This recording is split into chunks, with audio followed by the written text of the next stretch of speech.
Dahulu kala, terdapatlah sebuah keluarga kecil di suatu desa. Keluarga tersebut beranggotakan ayah, ibu, dan seorang anak perempuan yang cantik cerita. Anak yang cantik itu bernama Bawang Putih. Ayah dalam keluarga tersebut berprofesi sebagai seorang saudagar. Keluarga mereka begitu harmonis dan bahagia. Pada suatu ketika, Ibu Bawang Putih mengalami sakit keras dan akhirnya meninggal dunia. Bawang Putih dan ayahnya begitu sedih dengan adanya kejadian tersebut. Beberapa bulan setelah ibunya meninggal, ayahnya menikah lagi dengan janda beranak satu. Di awal pernikahan ayah Bawang Putih dan ibu Bawang Merah, semua terlihat baik-baik saja.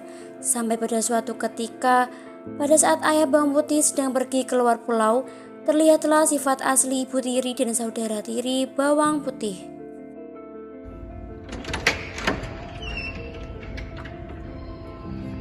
Ayah pergi kerja dulu ya, kalian jaga diri baik-baik di rumah.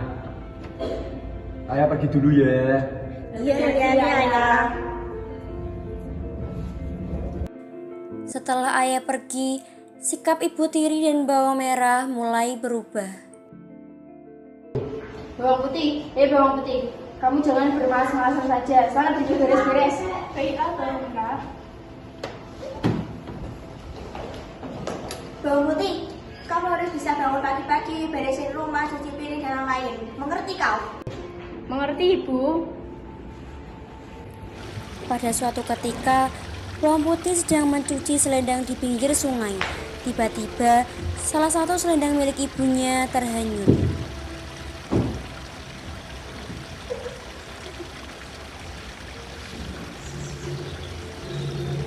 Hah? Selendang Ibu hanya di sungai. Bagaimana ini? Karena air sungainya terlalu deras, Bawang Putih tidak dapat mengejar selendang ibu tirinya. Ia pun bertanya kepada seorang wanita di pinggir sungai. Permisi, Bi. Apakah saya boleh bertanya? Oh, tentu boleh, Nak. Ada apa? Apakah Bibi melihat selendang saya hanya di sungai tadi? Oh, tadi itu selendangmu. Tadi aku melihatnya hanya di sungai. Baik, Bi. Terima kasih. Saat pencarian selendang tersebut, tak terasa hari sudah gelap. Bawang Putih harus menemukan tempat untuk bermalam karena tidak akan sempat untuk pulang ke rumah. Akhirnya, Bawang Putih bertanya kepada seorang nenek tua yang sedang berjalan di pinggir sungai. Permisi, Nek. Saya Bawang Putih. Di sini saya mencari selendang ibu saya yang hanya di sungai. Tetapi hari sudah malam. Apakah saya boleh menginap di rumah Nenek?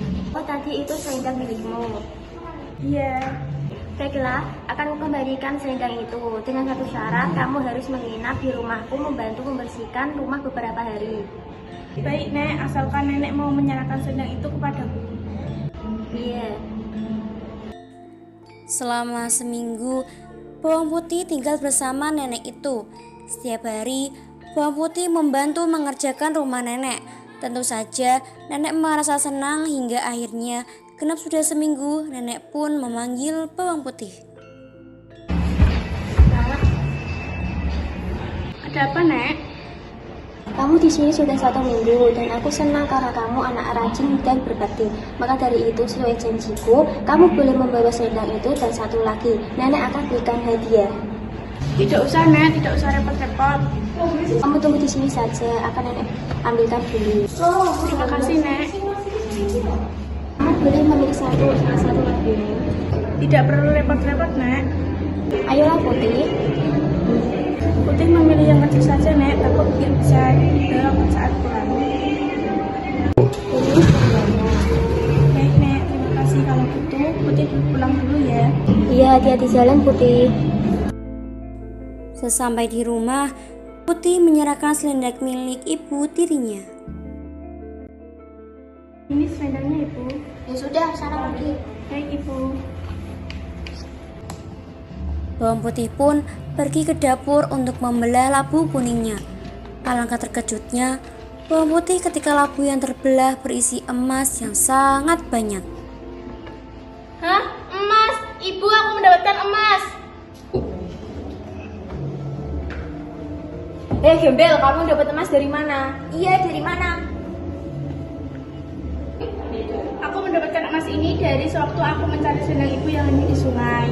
Tetapi hari sudah kemalaman, terus aku menginap di rumah nenek selama 1 minggu dan aku mendapatkan lampu yang berisi emas ini. Ya sudah, sana kamu pergi ke belakang. Ibu, emas. Bawang merah, kamu harus melakukan apa yang dilakukan bawang putih. Baiklah ibu. Ya sudah, besok kamu harus pergi ke sungai. Baiklah ibu. Keesokannya, bawang merah melakukan hal yang sama yang telah dilakukan oleh putih. Selendangnya hanyut. Nenek lihat gak selendangku yang hanyut di sungai tadi? Nenek tahu, tapi kamu harus menginap di rumah nenek selama 1 minggu. Baiklah, Nek. Selama seminggu itu, bawang merah selalu bermalas-malasan. Saat ada yang dikerjakan, pasti hasilnya tidak bagus karena dikerjakan dengan asal-asalan. Akhirnya, setelah seminggu, nenek membolehkan bawang merah pulang. Bawang merah, Iya, Nek. Bukankah nenek memberi lampu karena sudah menemani nenek selama 1 minggu? baiklah, akan nenek ambilkan. Bawang merah, kamu boleh memilih salah satu dari labu ini. Baiklah, Nek. Aku memilih yang besar. Dan ini selendangnya. Baik, Nek. Kalau gitu aku pulang dulu ya. Terima kasih, Nek. Iya. Sesampainya di rumah, bawang merah segera menemui ibunya dan dengan penuh gembira memperlihatkan labu yang dibawanya. Karena takut bawang putih meminta bagian, mereka menyuruh bawang putih untuk pergi ke sungai. Ibu, aku mendapatkan labu. Putih, sana kamu pergi ke sungai. Baiklah, Ibu. Ini Bu selendangnya.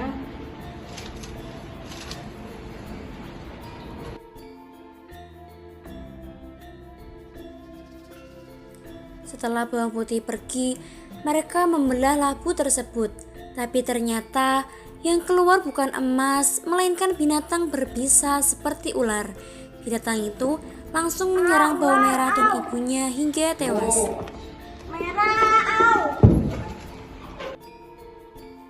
Saat pulang dari mencuci, bawang putih berpapasan dengan ayahnya dan seorang pemuda yang berada di samping ayahnya.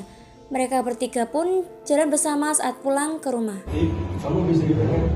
Saya habis mencuci di sungai ya. Sudah, mari kita pulang bersama-sama. Baik, Ayah.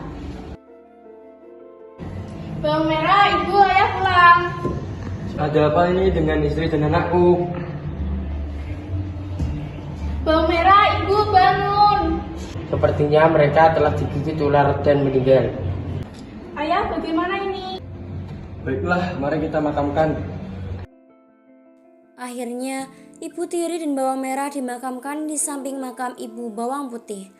Setelah proses pemakaman, bawang putih bertanya kepada ayahnya tentang pemuda yang bersamanya saat perjalanan pulang. Dia siapa, Ayah? Dia anak teman ayah yang akan ayah jodohkan denganmu. Perkenalkan saya Satria yang akan dijodohkan dengan kamu. Kenalkan saya Putih.